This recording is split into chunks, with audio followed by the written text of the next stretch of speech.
sini kami dari STKIP mau menanyakan Bapak tentang koperasi yang ada di sini, Pak. Jadi Pak, Bapak boleh Pak memperkenalkan diri dulu, Pak? Nama saya Suratno Warsito, saya kelahiran Banyuwangi, dibesarkan di Banyuwangi juga.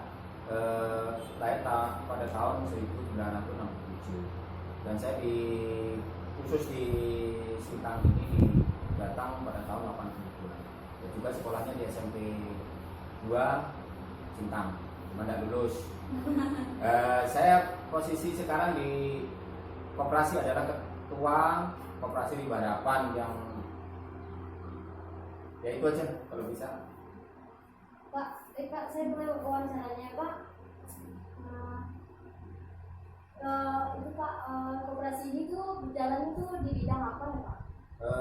Koperasi ini adalah jual beli TPS sawit, dan ada usaha penunjang seperti pengadaan saprodi pupuk, juga ada 5 alternatif yang selama ini dikelola oleh teman-teman anggota, antara lain 1 jamu kristal, pisang kepok, dan ayam ubi, ayam kampung potong kampung, terus ayam bertelur, dan juga bokar, yaitu karet kering. Kemungkinan kedepannya itu akan mengelola pasar rakyat yang sekarang sudah dibangun di Meraih 1. Mungkin nanti kita bikin sejenis pasar skala produksi lokal khusus Meraih 1. Terus sejak kapan koperasi didirikan, Pak? Pada tanggal 23 Maret tahun 2014.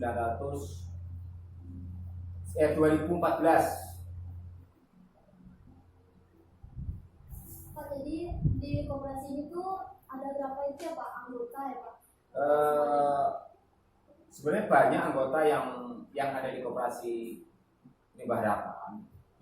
Itu kurang lebih sekitar 284. Cuma yang aktif itu kurang lebih sekitar 153. Terus yang sudah menerima STBB, yaitu surat tanda budidaya sawit, itu kurang lebih sekitar 88 anggota. Apakah tujuan didirikannya koperasi ini, Pak? Ini untuk kepentingan masyarakat. Waktu itu kita kan kesulitan untuk mengelola pengiriman buah atau penjualan TPS, dan bahkan waktu itu kita juga banyak masalah antara perusahaan dengan petani swadaya. Kemungkinan besar akan menjadi konflik lingkungan juga waktu itu. Jadi kita bangun koperasi itu adalah kepentingan bersama dan juga untuk kesejahteraan anggota. Pak, dalam menjalani koperasi ini tuh ada kendalanya? Kendala itu pasti, karena ibaratnya orang jalan itu pasti ada duri yang yang melintang terinjak. Bahkan duri-duri itu bagi kami menjadi penyemangat atau spirit. Kita tidak akan surut mundur walaupun halangan di depan itu semakin kuat, karena tujuan kita adalah sudah jelas. Kita tidak akan mengganggu dari segala aspek, seperti dari kalau koperasi Rimba Harapan penjualan TPS, kami tidak menerima buat TPS di luar koperasi Rimba Harapan, termasuk plasma. Jadi konten kami selagi kita tidak ada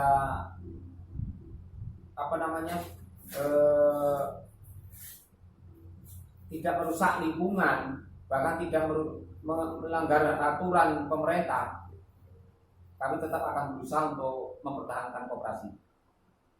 Lalu upaya apa saja yang dilakukan demi mengatasi kendala yang terjadi? Pendekatan dari segala pihak. termasuk kita minta bantuan dari dinas terkait seperti dinas perkebunan, dinas pertanian untuk membantu kami menyelesaikan segala masalah. Bahkan juga desa sempat sering membantu kita.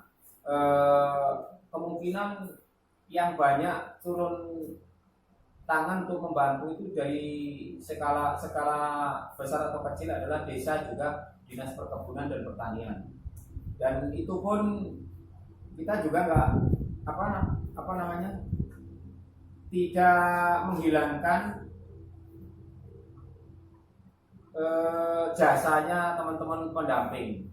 Pendamping ini termasuk WWF Indonesia. Beliau mendampingi kami kurang lebih hampir 5 tahun. Bahkan kami terbangun sebesar ini juga atas dampingan WWF Indonesia yang berada di Sintang.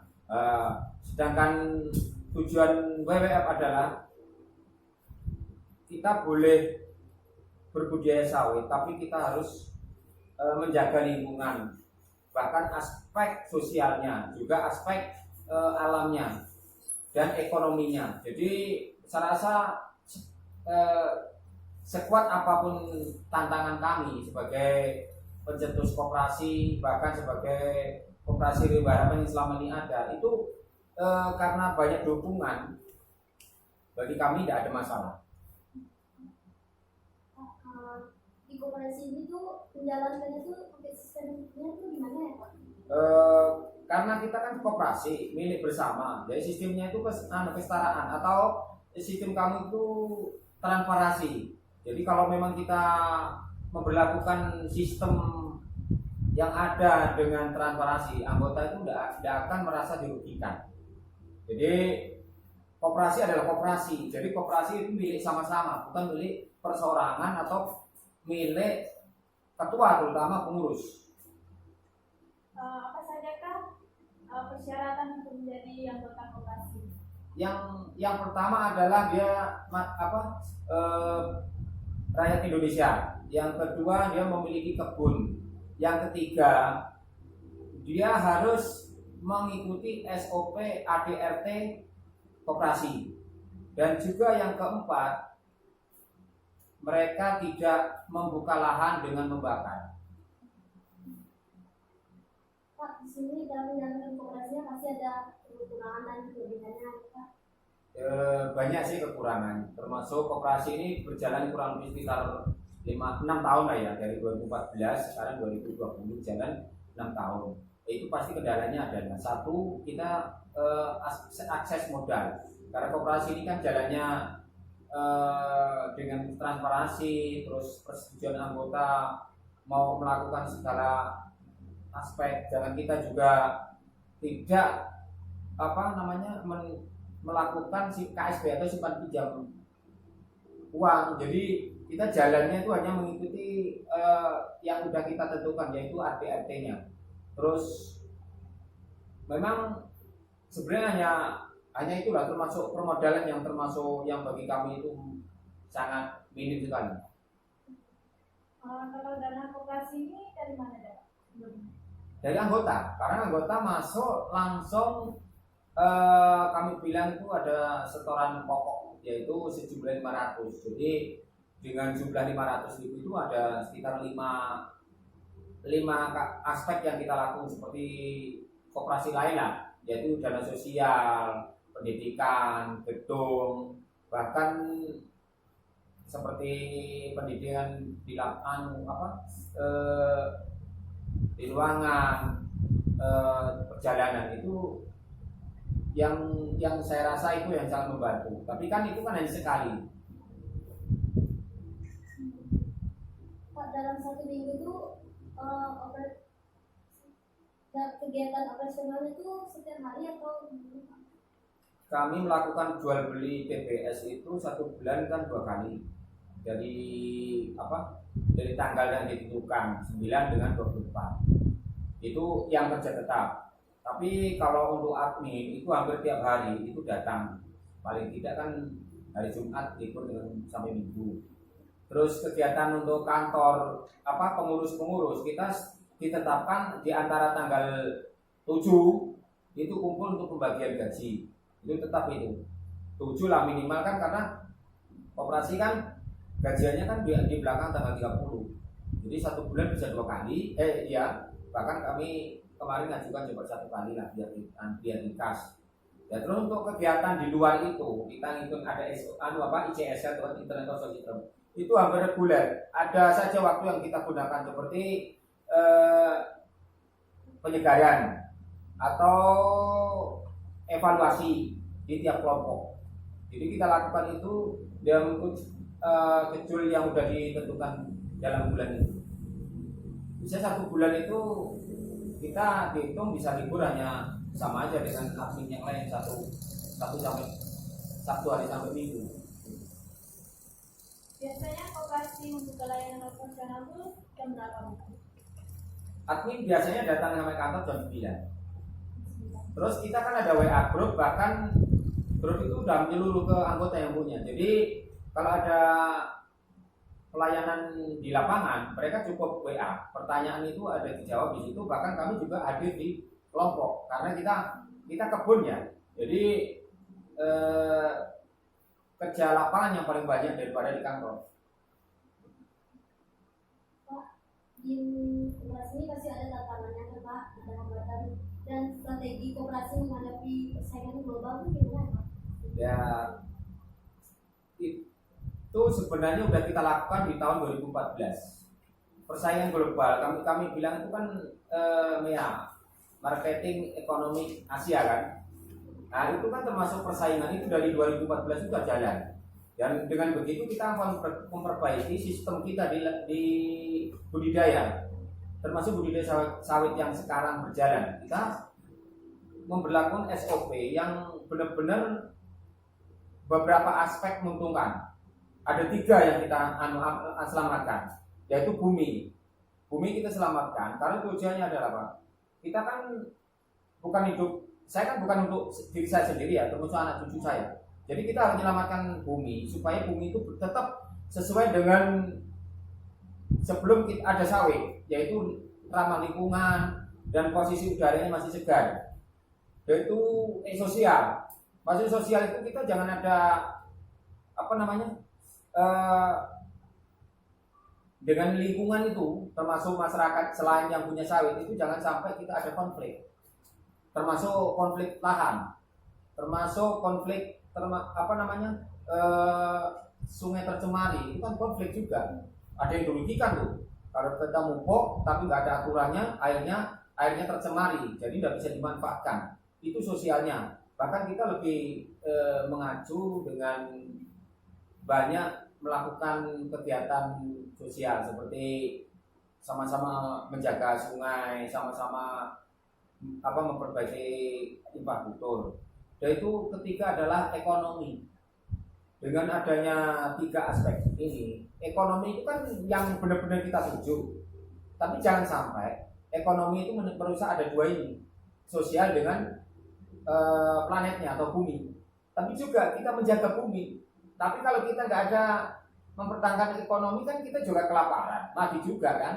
Sama sosial itu bisa jadi timbul masalah karena sosial itu bukan hidupnya bukan hanya saya sendiri. Ada tetangga-tetangga yang memerlukan hidup juga. Apa yang kita bisa selamatkan adalah oksigen kita, yaitu serapan karbon kita. Dengan merusak tanah, merusak lahan itu sudah merusak lingkungan kan. Jadi kita SOP-nya yang kita tonjolkan yaitu jangan membakar, jangan tanam di lingkungan gambut, jangan merusak hutan lindung, itu aja.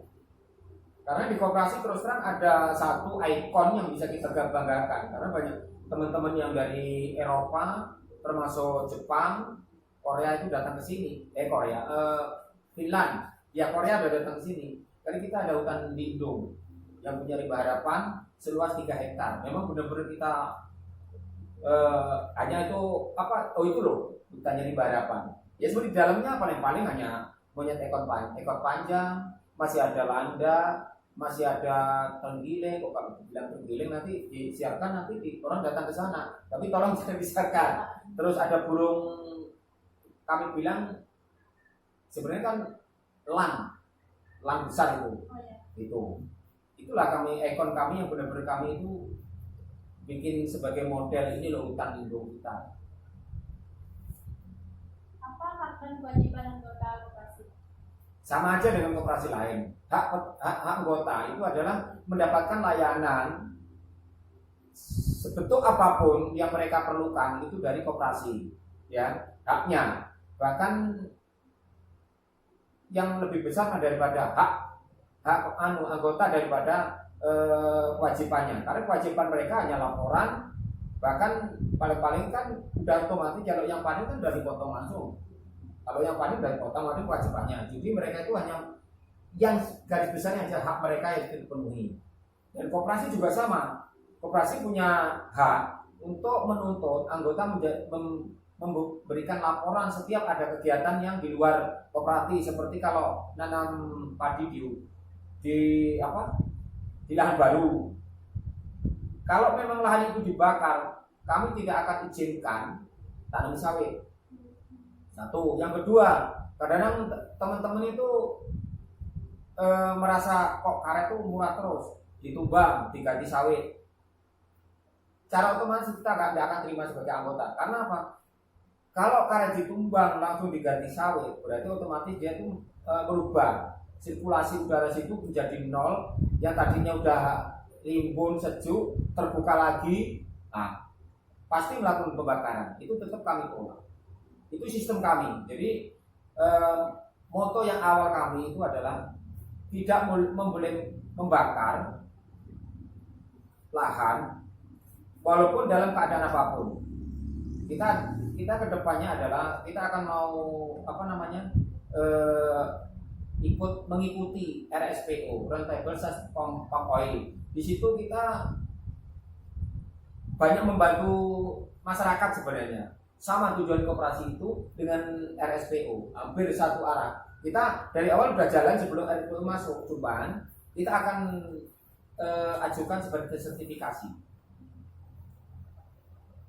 Pak, di sini untuk syarat peminjaman atau hasil koperasi ada nggak? Karena kita bukan KSP, tidak ada. Paling-paling nggak setoran wajib. Setoran wajib itu adalah di kebun. Apa sih masalah di kebun? Dari pabrik apa masalah? Jadi yang kontrol ini. Nanti sama-sama bikin laporan ini. Ada 2 laporan nanti. Laporan itu hampir sama tapi beda gitu. Beda link gitu. Keuntungan ICS, koperasi bisa ringan kerjanya. Ia yang bisa menentukan kualitas 2. Kalau walaupun nanti dari perusahaan komplainnya ke koperasi, tapi yang utama adalah ini.